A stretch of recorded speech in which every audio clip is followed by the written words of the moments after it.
I thought that was a fantastic way to finish the day, and I think Neil's reflection on the fact that perhaps as the end of this, we will no longer be able to blame the Europeans, and the Europeans will no longer be able to blame us, takes us back to the core underlying purpose of this theme, of today's conference, which is to think about how we can raise our eyes and take more control of our own destiny as we're now going forward. So I thought that was a great way to end. I don't know how many of you, like me, were trying to see which books Neil had on his bookshelves.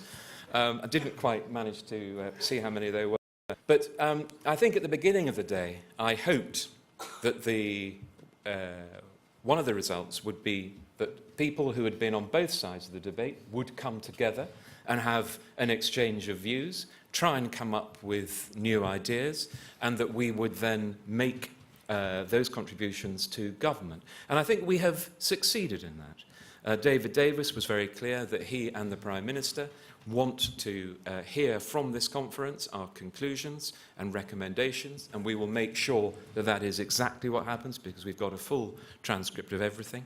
I was very pleased, as a cheery note from Anthony, that we are going to have a prize to incentivise and reward practical ideas for innovation. So thank you for that, and your colleagues who have been working on that. I only have had one frustration from today, which is I couldn't go to every single panel.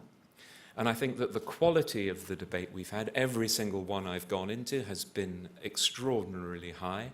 I think we've been unbelievably lucky in the quality of the people we've had speaking and taking part. And so those of you who are still here, thank you for that. I think it is a tribute to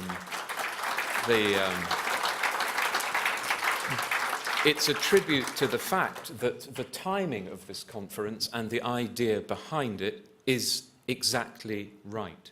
That we do have to seize the moment. We do have to take responsibility ourselves. And I think that one of the messages, again, that business and universities coming together, taking a lead, not sitting back and having things dictated to us by the government, is exactly what we ought to be doing now. So thank you to all of those who've taken part. Everyone has helped make it a success, but there's one person more than everyone else who has made today possible, which is Paul Marshall. And I would like, on behalf of all of us, and me particularly personally, to thank you, Paul, for making today possible.